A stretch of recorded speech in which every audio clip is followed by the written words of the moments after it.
गणेशाय नमः. श्री सच्चिदानंदाय नमः. महाभयानक कविराधू त्याचा क्षणार्धे केला वधू. प्रतापे शोभते दोघे बंधू परमाल्हादू सीतेसी. रामचंद्र भगवान की जय. तर कालच्या अध्यायाच्या ठिकाणी असणार प्रभू रामचंद्रांनी असणारा त्या महावीरात राक्षसाचा वध केलेला आहे आणि त्याला मुक्त असणार त्या ठिकाणी कालच्या अध्यायामध्ये केलेला आहे.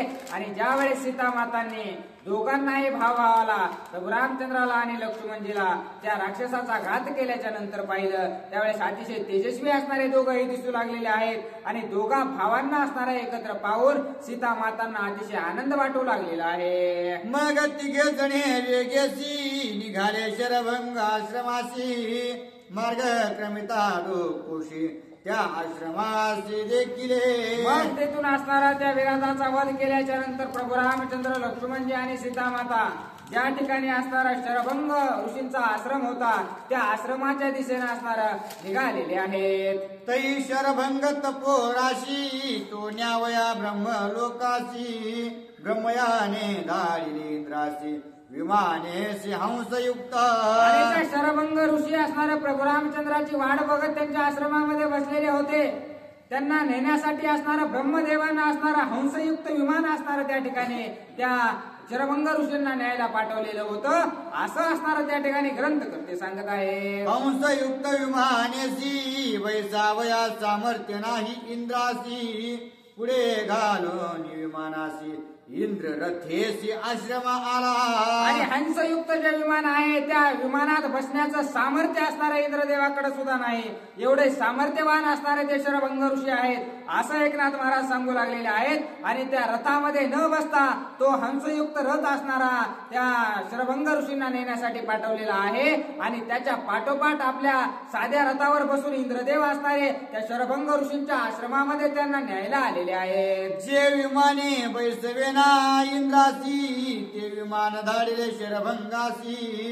शरभंगाची निष्ठा कैसी ब्रह्मयादिकांशी निज पूज्य. अशी निष्ठा असणारी भगवंतावर त्या शरभंग ऋषींची आहे की ब्रह्मदेव सुद्धा असणार त्यांचं दर्शन घेतात किंवा त्यांची स्तुती करतात त्यांचं कौतुक करतात. त्यामुळे तर असणाऱ्या ब्रह्मदेवांनी जे हंसयुक्त विमान आहे ते असणारं त्या ठिकाणी शरभंग ऋषींना आणण्यासाठी इंद्रदेवांना पाठवलेलं आहे. इंद्राधिक देव समस्त येऊन त्या आश्रमात अवघे लोटांग निघालेत मग विनवीत शरभंगा. आणि इंद्रदेवांसोबत असणारा दुसरे सुद्धा देव त्या ठिकाणी आलेले आहेत. आणि शरभंग ऋषींना असणार स्वर्गामध्ये असणार चला तुम्ही असणार त्या ठिकाणी त्या सत्य लोकांमध्ये नेण्यासाठी असणार आम्ही तुम्हाला हंसयुक्त विमानामध्ये घेऊन आलेलो आहोत अशी विनंती सर्वजण शरभंग ऋषींची करू लागलेले आहे. इंद्र प्रार्थी मधुर वचनी आम्ही आलो ब्रह्मात्मे करुणी. बैसुनी हंसयुक्त विमानी ब्रह्मभुवने प्रवेशावे. आणि त्यावेळेस इंद्रदेव असणारी विनंती करू लागलेले आहेत. हे गुरुवर्या आम्हाला असणाऱ्या या ठिकाणी तुम्हाला नेण्यासाठी सत्य लोकांमध्ये त्या ब्रह्मदेवांनी असणारा पाठवलेला आहे. त्यामुळे तुम्ही कृपा करून असणारा आमच्या सोबत चालण्याचं कार्य करा अशी विनंती इंद्रदेव असणारे शरभंग ऋषींची करू लागलेले आहेत. व त्याची शरभंग सांगत यावना आला श्री रघुनाथ. विराध वधुनिया निश्चित आताच येत येईल. आणि त्यावेळेस असणारा शरभंग ऋषी इंद्रदेवांना बोलू लागलेले आहेत. हे इंद्रदेवा तुम्ही मला असणारा हंसयुक्त विमानामध्ये ब्रह्मदेवाच्या आदेशावरून न्यायला आलेला आहात हे मला मान्य आहे.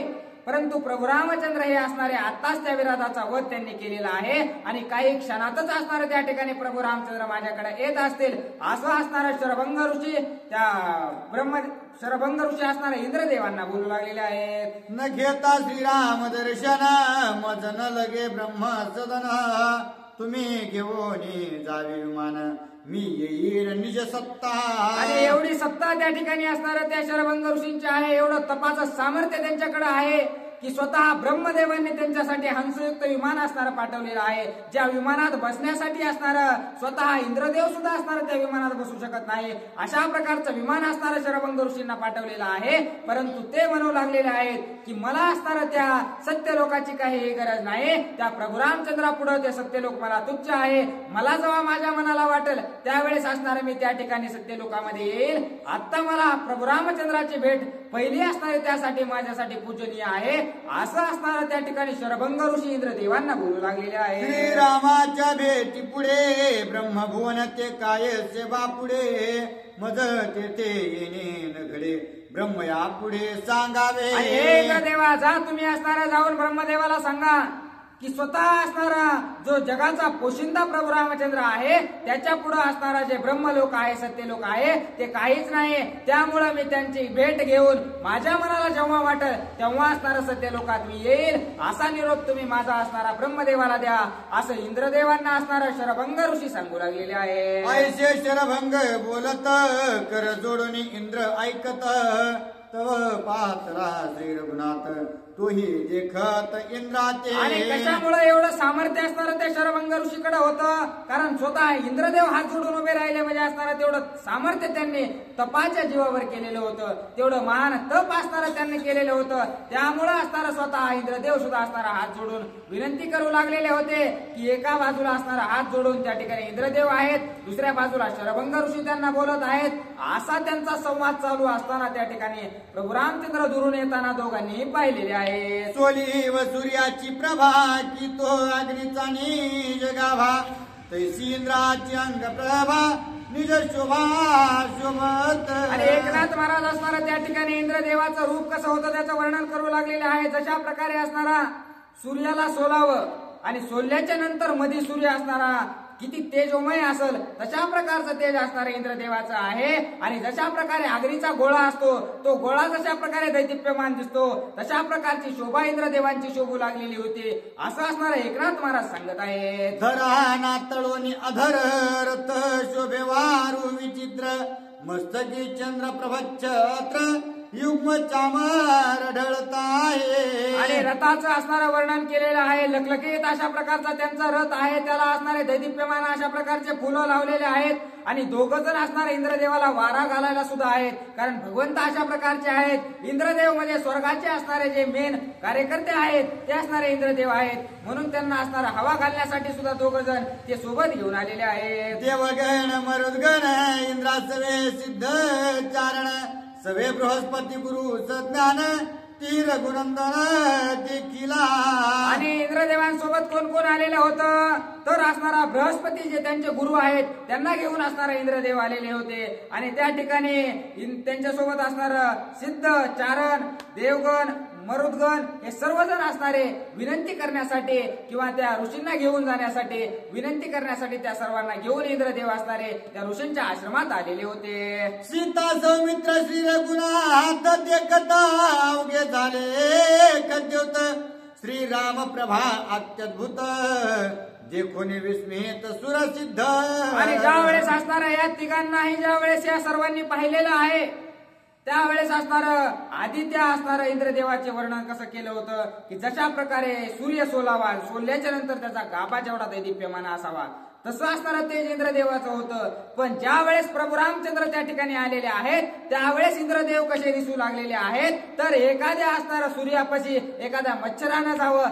त्याचं तेज केवढं असावं आणि सूर्याचं तेज केवढं असावं म्हणजे कोटी सूर्याचं तेज असणारं प्रभू रामचंद्राचं त्या ठिकाणी चमकू लागलेलं आहे. आणि त्याच्या पुढं इंद्रदेव आणि त्यांचे जे सर्व सेना आहे ते असणारे अंधारात गेलेले आहेत किंवा त्यांचा प्रकाश त्या ठिकाणी प्रभू रामचंद्रासमोर कमी वाटू लागलेला आहे. देखताची श्री राघवा सूर्य प्रकाशी जैसा दिवा तैसी दशाली देवा देव स्वभावाला जिले. आणि जशा प्रकारे असणार दिवसा जर असणारा बल्ब लावला तर त्याचा उजेड आपल्याला जाणवत नाही तशा प्रकारे त्या ठिकाणी त्या देवांची दशा झालेली आहे. सूर्य उगवला की कुठल्याच बल्बाची आपल्याला कसल्याच लाईटीची गरज नाही किंवा त्याची लाईट सुद्धा दिसत नाही तशी अवस्था त्या ठिकाणी इंद्रदेवांची झालेली आहे. प्रभू रामचंद्र आल्याबरोबर असणारं त्यांचं तेज त्या ठिकाणी शून्य झालेलं आहे. ती देखोनी श्री रघुनाथ सुख पावले अत्यद्भुत न भिजय जयकार करीत निघाले समस्त निजधामा. आणि त्यांना सुद्धा असणारं त्या ऋषीच्या नादानं, कारण ऋषीला न्यायला आलेले होते, परंतु अनायासे असणारं त्यांना प्रभू रामचंद्राचं दर्शन झालेलं आहे. कोणतेही सायास असणारे त्यांनी केलेले नाहीत, कोणतेही जप तप केलेले नाही. त्या ऋषीला न्यायला आलेले होते, परंतु तिथं प्रभू रामचंद्र आल्याबरोबर त्यांचं दर्शन त्यांना झालं. त्यांनी दर्शन घेऊन असणारं प्रभू रामचंद्राचा गजर करत असणारं आपल्या ब्रह्मदेवाकडे निघालेले आहेत. शरभंग सांगे देवा प्रती ब्रह्मसदनी पुनरावृत्ती. श्रीराम दर्शने अक्षय प्राप्ती. तेही ब्रह्मया प्राप्ती पुसा तुम्ही. आणि त्यावेळेस असणारे शरभंग ऋषी म्हणू लागलेले आहेत, त्यांना त्या देवांना म्हणू लागलेले आहेत, ज्या वेळेस असणार मी प्रभू रामचंद्राची भेट घेईल, प्रभू रामचंद्रापासून ज्या वेळेस मला ब्रह्मप्राप्ती भेटेल, त्यावेळेस असणार मी त्या ब्रह्मदेवाच्या त्या असणाऱ्या सत्य लोकामध्ये येणार आहे, असा निरोप तुम्ही द्या, असा असणारा ब्रह्मदेव त्या देवांना सांगू लागलेले आहेत. श्रीराम देखताची दिठी जन्म मरणा होय तुटी. कुंडली पुनरावृत्तीची गोठी ऐशी सुख भेटी श्रीरामी. आणि एकदा का प्रभू रामचंद्र भेटले की जन्म मरणाच्या फेऱ्यातून असणाऱ्या त्या ठिकाणी मुक्त केल्याशिवाय प्रभू रामचंद्र राहत नाहीत. स्वतः असणाऱ्या त्या शरभंग ऋषीला न्यायला इंद्रदेव ब्रह्मदेवाकडे नेण्यासाठी आले होते, पण ब्रह्मदेवाला सुद्धा जन्म मरण आहे. त्यामुळे असणारं ब्रह्मदेवाकडे न जाता या ठिकाणी प्रभू रामचंद्रासमोर राहून या जन्म मरणाच्या फेऱ्यातून मुक्त होण्यासाठी शरभंग ऋषी असणारे थांबलेले आहेत. आणि त्यामुळे असणारा प्रभू रामचंद्र आता त्यांना जन्म मरणाच्या फेऱ्यातून मुक्त करणार आहेत. इंद्रादी देवा उपेक्षुन ओसंडोनी ब्रह्मसदन. घ्यावया श्रीराम दर्शन अति सज्ञान शरभंग. आणि शरभंग ऋषी हे सज्ञान आहेत, सर्व गोष्टींचं ज्ञान असणारं त्यांना आहे. जर आपण या ठिकाणाहून ब्रह्मलोकात गेलो असतो तरी आपल्याला एखादं पद असणारं ब्रह्मदेवाने दिलं असतं, परंतु जन्म मरण असणारं आपल्याला चुकलं नसतं. त्यामुळे प्रभू रामचंद्राची भेट घेऊन असणारं नित्य निर्मुक्त या जन्म मरणाच्या फेऱ्यातून मुक्त व्हायचं त्यांनी ठरवलं आणि मुक्त होऊन त्या ठिकाणी ब्रह्मदेवाकडे जायचं, असा असणारा विचार त्यांनी ज्ञानी असल्यामुळे घेतलेला आहे. ऐकोनी ऋषीचे वचन इंद्रादी देव केले निघोन आश्रमाला रघुनंदन.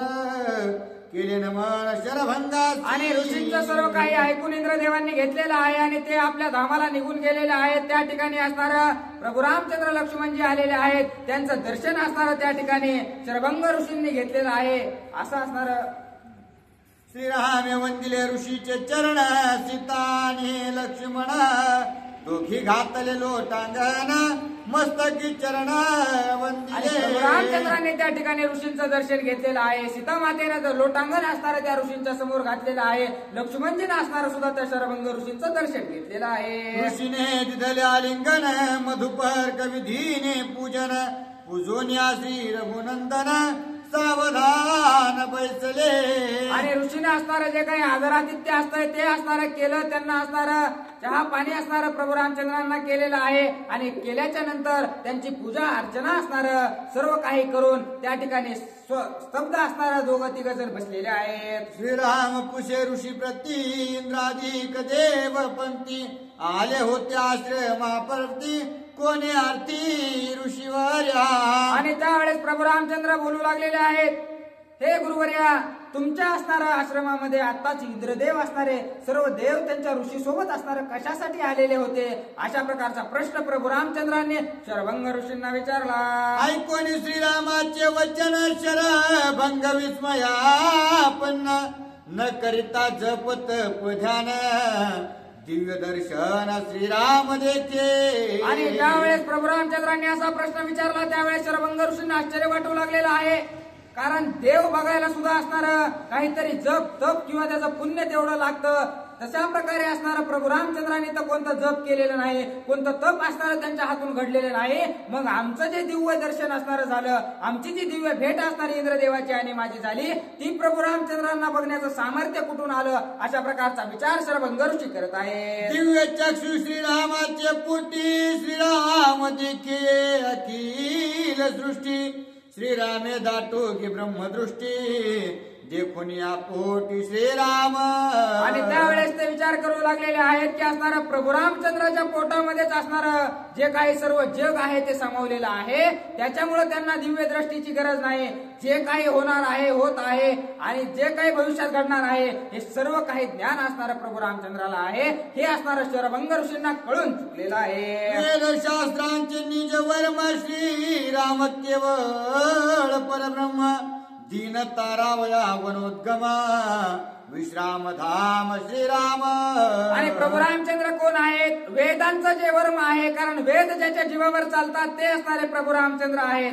पूर्ण परब्रह्म अशा प्रकारचे प्रभू रामचंद्र आहेत. आणि दिनाचा उद्धार करण्यासाठी त्यांनी असणारा हा जन्म घेतलेला आहे. आणि जन्म घेऊन दिनाचा उद्धार करण्यासाठी वनामध्ये प्रभू रामचंद्र आलेले आहेत. असं त्यांचं अवतार कार्य आहे. हे शरभंग ऋषींना कळून चुकलेलं आहे. ऐशी श्रीरामाची कीर्ती ते झाली अति प्रतीती. ऋषी आपुली धर्म स्थिती श्रीरामा प्रती सांगत. महान कीर्ती असणारी प्रभू रामचंद्राची आहे. हे असणार ज्यावेळेस ऋषींना कळून चुकलं त्यावेळेस असणार आपला कार्यार्थ किंवा मी आयुष्यभर काय केलेलं आहे, मी काय काय तप धन केलेलं आहे हे असणार शरभंग ऋषी प्रभू रामचंद्रांना सांगू लागले. साधिली जे जे प्राप्ती अति दुस्तर ते जनाम प्रती. त्या त्या धर्माची निज स्थिती यथा निभूत सांगेन. आणि हे प्रभू रामचंद्र मी आयुष्यभर काय काय केलेलं आहे, किती पुण्याचा साठा मी केलेला आहे, किती पापाचा साठा असणारा माझा आहे, हे सर्व काही मी तुम्हाला सांगतो. आणि मी कशा कशा प्रकारचे असणारे यज्ञ तप केलेले आहेत, कोणकोणते देव मला प्रसन्न झालेले आहेत, कोणकोणते वर मला भेटलेले आहेत हे मी तुम्हाला सांगतो ऐका. असं शरभंग ऋषी प्रभू रामचंद्रांना बोलतात. सांग अविकळ कर्मे देख म्या असा धीला पितृलोक. त्याचे न मानेच सुख तो म्या निश्चेक त्यागिला.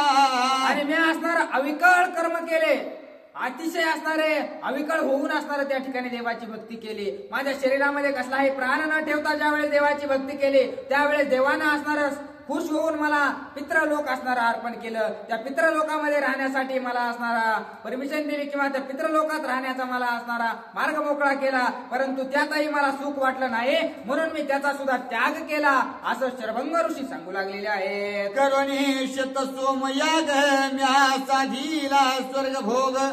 तव तो वाटे क्षय रोग तोही म्या सांग उपेक्षिला. मी असणार 100 असणार सोमयज्ञ असणार या ठिकाणी केले. आणि ज्या वेळेस मी 100 सोमयज्ञ केले त्यावेळेस मला असणारा स्वर्गामध्ये राहण्याची असणारी मुभा भेटलेली होती. स्वर्ग असणारा मला प्राप्त झाला होता. परंतु ते स्वर्गात सुद्धा मला कसल्याही प्रकारचा आनंद वाटला नाही. तो असणारा मला क्षय रोगासारखा वाटला म्हणून त्याचा सुद्धा असणारा मी त्याग केला प्रभू रामचंद्रा. आणि पुन्हा या ठिकाणी तपोधन एकत्र करण्यासाठी मी येऊन थांबलो असं शरभंग ऋषी प्रभू रामचंद्रांना सांगतात. लोक जनलोक आदि करो तपोलोक. साधिल्या मज नव्हेची सुख ते म्या निश्चेक त्यागिले. प्रभू रामचंद्रा मला असणारे कोणकोणते लोक भेटलेले आहेत ते असणारे महरलोक, जनलोक आणि तपलोक या सर्व लोकांमध्ये असणार मी विजय प्राप्त केला होता. हे सर्व मला प्राप्त झाले होते. पण मला समाधान असणार कुठंच वाटलं नाही. स्वर्गात गेलो तिथं सुद्धा मला समाधान वाटलं नाही. म्हणून मी असणार या ठिकाणी परत तपश्चर्या करून काहीतरी मोठं साध्य करायचंय अशा हेतूने या ठिकाणी आलो असं शरभंग ऋषी प्रभू रामचंद्रांना सांगतात. ब्राह्मण भक्ती सत्व व्रत तेने सत्यलोक प्राप्त. इंद्रादी देव समस्त मज न्यावया येत आणि मी आता काय केलं देवा तर मी ब्राह्मणांची भक्ती असणारी सात्विक भावानं आतापर्यंत केली. त्याला खुश होऊन असणारा ब्रह्मदेवांनी मला असणार सत्य लोकाला न्यायचं ठरवलं. आणि मला आता सत्यलोक प्राप्त झाल्या कारणानं असणार त्या ठिकाणी इंद्रदेव ब्रह्मदेवांच्या आदेशावरून मला न्यायला आलेले होते असं शरभंग ऋषी प्रभू रामचंद्रांना सांगतात. हंसयुक्त निज विमान सोयरारी चतुरानन. परी तुझे दे कोणी आगमन म्या ब्रह्मसदन त्यागिले.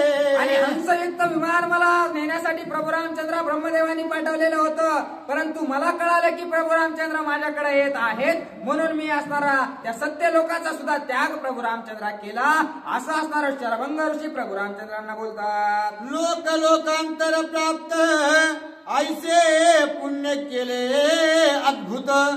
परी ते तुझ अर्पिले समस्त श्री रघुनाथ प्रीती पावो. आणि हे प्रभू रामचंद्र, मला असणारे अनेक लोकांतर प्राप्त झाले, परंतु ते असणारे मी घेतले नाहीत.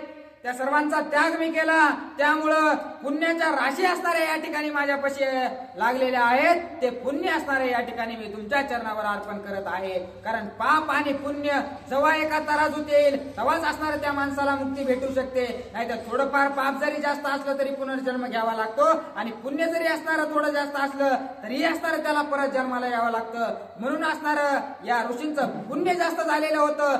जेवढं काही पुण्य होतं ते असणारं आपल्या गुरुच्या चरणावर त्यांनी अर्पण केलेलं आहे, आणि चरणावर अर्पण करून नमस्कार केलेला आहे. कर्म न करिता ब्रह्मार्पण, तरी ते वाढवी जन्म मरण. तुझे देखता निज चरण, श्रीरामार्पण सर्व कर्मे. आणि असणाऱ्या कर्माच्या जे काही कर्म केलेले आहेत आयुष्यभर, ते ज्या वेळेस आपण ब्रह्म अर्पण करतो आणि ज्या वेळेस आपला असणार बेरीज बरोबर येते, त्यात झिरो येतं, त्यावेळेसच असणार आपल्याला मुक्ती भेटू शकते. नाहीतर पुनर्जन्म पुनर्मरण पुनर्जन्म पुनर्मरण ही असणारी जी सर्कल आहे ते कायम असणारं चालू राहते. असं असणारं त्या ठिकाणी शरभंग ऋषी बोलू लागलेले आहेत. माझ पुरी होती भ्रांती, जे पुण्य होय ब्रह्म प्राप्ती. पुण्य पाप क्षया अंती, श्रीराम मूर्ती तै भेटे. आणि मला पूर्वी वाटत होतं असणारं देवा की जे पुण्य असणारं ब्रह्म प्राप्त होतं, किंवा ज्या पुण्याचा साठा आपण जे पुण्य करतो ते असणारं नुसतं पुण्य पुण्य पुण्य करून असणारं देवाची प्राप्ती आपल्याला कधीही होत नाही. ज्या वेळेस ते जे काही पुण्य केलेलं आहे ते भगवंताच्या चरणावर आपण अर्पण करतो, त्यावेळेस असणारं आपली मुक्ती होऊ शकते. पुण्य करून भगवंताची भेट किंवा प्रभू रामचंद्राची भेट होत नाही, असं असणारं शरभंग ऋषी बोलू लागलेले आहेत. लोकांतर पुण्य देखन, तुटे दुःख नव्हेची सुख. तुझे देखताची श्रीमुख, आलो लेख सुख प्राप्ती. आणि असणारं त्यांनी टप्प्याटप्प्यानं असणारं भगवंत गाठलेलं आहे.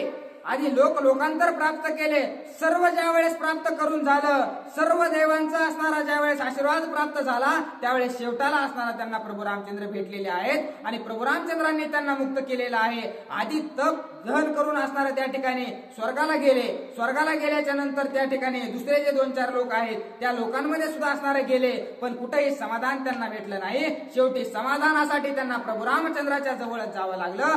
असं शरभंग ऋषी प्रभू रामचंद्रांना बोलत आहेत. साच श्रीराम देखील्या दृष्टी, समूळ संसाराची होय तुटी.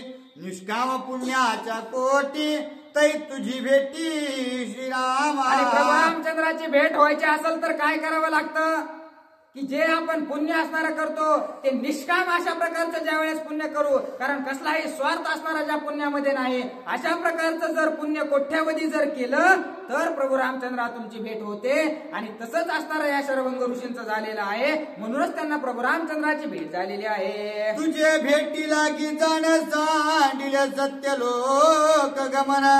झालिया श्रीराम दर्शन, समाधान जीव शिवा. आणि हे भगवंता प्रभू रामचंद्रा, तुमच्या भेटीसाठी असणारा सत्य लोकांचा सुद्धा त्याग असणारा मी एका क्षणात या ठिकाणी केलेला आहे. आणि मी त्याचा त्याग केल्यामुळे तुमची भेट झाल्याबरोबर माझ्या जीवाला, माझ्या आत्म्याला आणि शरीराला दोघींनाही असणार अतिशय समाधान किंवा सुख प्राप्त झालेलं आहे. भगवंता देखता श्रीराम मूर्ती, सर्वेंद्रिया नित्य विश्रांती. हे तव माझी निज प्रतीती, सत्यनिश्चित श्रीरामा. प्रभू रामचंद्र, तुम्हाला बघून माझ्या जीवाला समाधान वाटलं, माझ्या आत्म्याला समाधान वाटलं नाही. ज्या डोळ्यांनी असणारं तुम्हाला बघितलेलं आहे, ज्या कानांनी तुम्हाला ऐकलेलं आहे, जेवढ्या इंद्रियांनी असणारं तुम्हाला बघितलेलं आहे, सर्व इंद्रिय माझे असणारे सुखमय झालेले आहेत, सुखानं भरून गेलेले आहेत. असं असणारं शरभंग ऋषी प्रभू रामचंद्रांना बोलतात. ऐसे ऐकून ऋषी वचनोक्ती, संतोषला श्री रघुपती. ऋषीची देखून अद्भुत शक्ती, स्वयत्या प्रतिपुसत. आणि अशा प्रकारचं बोलणं ऋषींचं ऐकल्याबरोबर प्रभू रामचंद्रांनाही आनंद वाटलेला आहे, आणि त्यांचं तपाचं सामर्थ्य ऐकून त्यांना काय बोलू लागलेले आहेत. दंडकारण्य महावन, येवन वासी निवास स्थान. कोठे म्या करावे आपण, आज्ञापन मज देई. आणि त्यावेळेस शरभंग ऋषींना प्रभू रामचंद्र विचारू लागलेले आहेत की हे जे दंडकारण्य आहे याच्यामध्ये नेमकं मला राहण्यासारखी जागा कुठं आहे असं असणारा शरभंग ऋषींना प्रभू रामचंद्र विचारतात. शरभंग म्हणे श्रीरामासी याची वनी वनवासी सुतीक्ष्ण वसे महाऋषी शीघ्र त्यापास तुम्ही जावे. आणि विचारला बरोबर असणारा त्या ठिकाणी शरभंग ऋषी म्हणू लागलेले आहेत याच वनामध्ये असणारा सुतीक्ष्ण नावाचे महान ऋषी राहतात.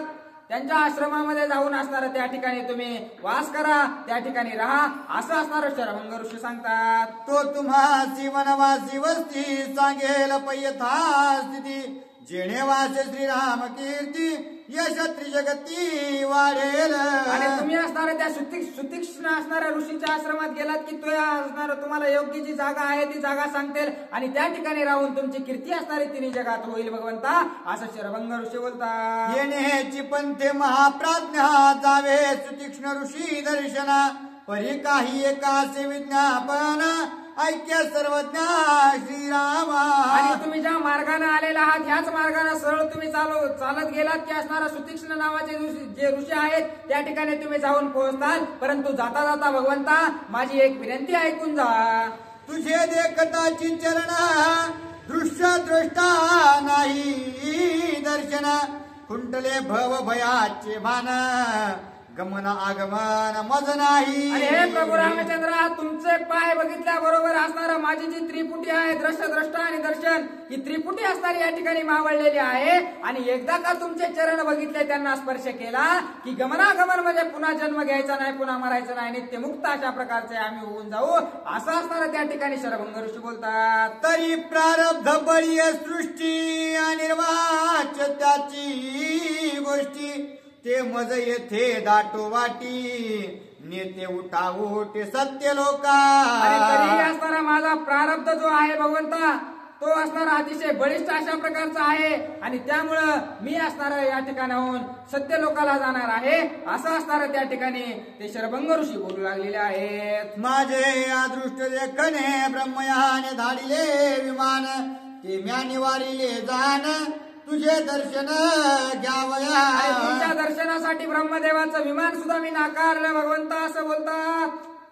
तुझसी जव होय भेटी तव प्रारब्ध देहाची गाठी तुझ देखता जग जेठी उठा उठी देह पडे. आणि प्रारब्धाची आणि देहाची जी गाठ बांधलेली आहे प्रभू रामचंद्र त्यातून जर असणारा मला मुक्त व्हायचं असेल तर तुमच्याशिवाय त्यातून मला मुक्त कोणीही करू शकत नाही असं असणार शरभंग ऋषी प्रभू रामचंद्रांना बोलतात. तुझं देखता सावधान करुणी निज देहाचे दहन करीन सत्य लोकागमन तव आपण स्थिर व्हावे. हे भगवंता तुमच्या असणारा जर पाठीमाग जर माझा देह त्याग झाला तर असणारा मी त्या प्रारब्धाच्या असणाऱ्या बेड्यातून अडक बाहेर निघणार नाही. त्यामुळं मला त्यातून जर बाहेर निघायचं असेल तर तुमच्या समोरच असणारा मला देह त्याग करावा लागेल. म्हणून असणारा तुम्ही थोडं क्षण असणारा या ठिकाणी थांबा. मी माझा देह असणारा या ठिकाणी जाळून टाकतो म्हणजे असणारा मी प्रारब्धातून सुद्धा असणारा मुक्त होतो असं असणारा प्रभू रामचंद्रांना शरभंग ऋषी बोलतात. क्षणै कर हवे रघुपती सर्प साडी जैसी कांती तैसी स्थूळ देहाची निवृत्ती करीन निश्चित श्रीरामा. प्रभू रामचंद्र काही क्षण असणार तुम्ही या ठिकाणी थांबा. जशा प्रकारे साप आपली कातीन सोडून देतो ना तसं मी या ठिकाणी माझ्या देहाचा त्याग करणार आहे. त्यामुळे तुम्ही काही क्षण या ठिकाणी थांबा अशी विनंती शरभंग ऋषी करतात. स्थूल देह होती जाती परिपालटेन आत्मस्थिती मग योगनाग्नी दाहो निदेहाकृती जाईन निश्चिती सत्य लोका. आणि ज्या वेळेस असणारा प्रभू रामचंद्र मी असणारा माझा जे योग अग्नी आहे योगानं आतापर्यंत त्यांनी असणारा योगाच्या जीवावर स्वतःच्या शरीराला अग्नी लावलेला आहे आणि अग्नी लावून जो आपला स्थूल देह आहे त्याचं त्या ठिकाणी तो नष्ट करण्याचं कार्य ते शरभंग ऋषी करू लागलेले आहे. तुझी या कृपे श्री रघुनाथा भय नाही जन्म धरिता भय नाही कर्म करिता देह मरता भय नाही. आणि हे प्रभू रामचंद्र तुमची जर कृपा झाली ना तर परत जन्म घ्यायला सुद्धा असणारा कसल्याही प्रकारची भीती नाही. परत मरायला सुद्धा असणारा कसल्याही प्रकारची भीती नाही. परत कर्म करण्यासाठी सुद्धा असणारा कोणत्याही प्रकारची भीती नाही असं असणारा प्रभू रामचंद्रांना शरभंग ऋषी बोलतात. दोरांगी सर्प जन्मला नांदोनी आसोये निमाला त्याशी दोर नाही भ्याला तैसा झाला देह संग. आणि देह संघ म्हणजे देहासोबत आपण जे कार्य करतो ते कशा प्रकारचं आहे, जशा प्रकारे अंधारात दोरी पडलेली असावा आणि तिला आपण साप समजावा तशाच प्रकारचा भ्रम असणारा या देहामध्ये राहून आपण बाळगतो असं शरभंग ऋषी बोलू लागलेले आहे. जैसी देहासव मिथ्या छाया तैसी मुक्तासव मिथ्या काया राहिले श्री रघुराया भोगावया अदृष्ट. आणि जशा प्रकारे असणारं शरीरासोबत जी छाया असते काहीही केलं तरी सुटत नाही, तशा प्रकारे असणारं जो मुक्त झालेला असतो त्याच्या मागे काया असते, तिचं जर असणारं तिच्यापासून सुटका करायची असेल तर प्रभू रामचंद्र तुमच्याशिवाय मला कोणीही नाही असं शरभंग ऋषी बोलू लागलेले आहे. ऐसे बोलोनिया जाण श्रीराम देखता आपण शरभंगाने घालून आसन केले धन योगाग्नी योग. अशा प्रकारचं बोलून असणारं प्रभू रामचंद्रासोबत आसनावर बसलेले आहेत आणि योग अग्नीला असणारं आपलं शरीर त्या ठिकाणी जाळून किंवा नष्ट करून त्या शरभंग ऋषीने घेतलेला आहे. करिता योगाग्नी देह दहन सत्य लोक भोगायतन कुमार देह पावला आपण दैदिप्यमान तेजस्वी.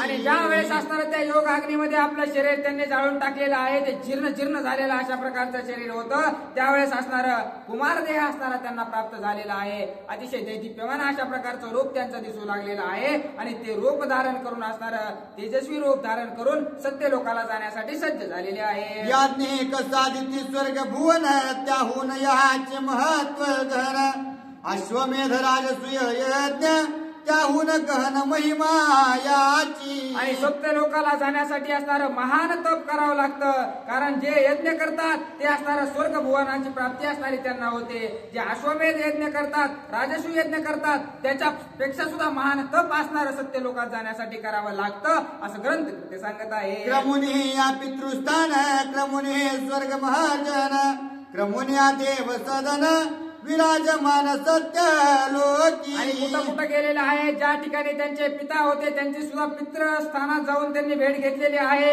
आणि स्वर्गामध्ये गेलेले आहेत, स्वर्गामध्ये जाऊन देवाचं दर्शन घेतलेलं आहे आणि स्वर्गामधून येऊन असणारं देवसदनामध्ये गेलेले आहेत आणि देवसदनामधून येऊन असणारं त्या ठिकाणी सत्य लोकांमध्ये असणारं ते येऊन स्थिर झालेले आहेत. सत्यलोकी शरभंगासी श्रीराम कृपा पडली कैसी तेथेही देह बुद्धी नाही त्याची पूज्य सर्वांची जरी झाला. आणि ज्या वेळेस असणारं सर्व देवांना सुद्धा इंद्रदेवांना किंवा असणारं ब्रह्मदेवाला सुद्धा पूज्य अशा प्रकारचे ते शरभंग ऋषी होते, परंतु प्रभू रामचंद्राचा आशीर्वाद लाभल्या कारणानं त्यांना त्या ठिकाणी कोणताच मी देवांना पूज्य आहे अशा प्रकारची बुद्धी कसल्याही प्रकारचं असणारं शरीर किंवा बुद्धी त्यांना राहिलेली नाही. ब्रह्मयाने सन्मानित त्याची श्लाघ्यता न धरी देव बुद्धीसी श्रीराम कृपा फळली ऐशी भोगी प्रारब्धासी विदेहत्वे. आणि विदेहत्व होऊन असणारा प्रारब्धाचा भोग असणारा त्या ठिकाणी शरभंग ऋषी घेऊ लागलेले आहे. करिता श्रीराम नाम स्मरण बाधू न शके देह बंधन ते देखील या श्रीरामचरण देही विदेह आपण शरभंग. आणि ज्या प्रभू रामचंद्राचं नामस्मरण केलं तर ते असणारे या जन्म मरणाच्या फेऱ्यातून मुक्त करतात. त्या प्रभू रामचंद्राचं दर्शन झाल्या कारणानं या ठिकाणी त्या शरभंग ऋषींना सुद्धा मुक्ती प्राप्त झालेली आहे. तीन तारावया जान श्रीरामाचे वन प्रयाण एका जनार्दना शरण जगदुद्धारण श्रीराम. त्यांचा उद्धार करण्यासाठी असणारं प्रभू रामचंद्रांनी अवतार घेतलेला आहे आणि आता पूर्ण जगाचा उद्धार असणारा त्या ठिकाणी प्रभू रामचंद्र वनामध्ये जाऊन करणार आहेत असं एकनाथ महाराज आपल्या गुरुला शरण जाऊन सांगू लागलेले आहे. विदेह कैवल्याचे ताट शरभंगाशी केले चुकट सेविता देश भाषा उच्छिष्ट झालो अवचट शेष भागी. आणि विदेह कौशल्याचं ताट असणारं त्या ठिकाणी प्रभू रामचंद्रांनी शरभंग ऋषींना वाढून दिलेलं आहे. परमामृत रामायण ते भोगते वसिष्ठ वाल्मिक पूर्ण त्यांचे उच्चिष्ट सेविता जाणा एका जनार्दन विदेही. आणि आपल्या असणारं गुरुचं जे काही आहे उष्ट खाल्लेलं सुद्धा असणारं महान अशा प्रकारचं कार्य ते असतं. तशाच प्रकारे जे काही असणारं वाल्मिक ऋषींना लिहिलेलं रामायण आहे त्याचा असणारं जे काही उष्ट आहे ते जनार्दन स्वामींनी असणारं घेतलेलं आहे आणि त्यांचं उष्ट असणारं या ठिकाणी मी घेतलेलं आहे. अशा प्रकारे एकनाथ महाराज सांगू लागलेले आहेत आणि तेच मी तुम्हालाही देऊ लागलेलो आहे असं आपल्याला एकनाथ महाराज सांगत आहेत. इति श्री भावार्थ रामायणे अरण्यकांडे कार्तिक शरभंगोद्धरणं नाम तृतीयोऽध्याय. पुंडली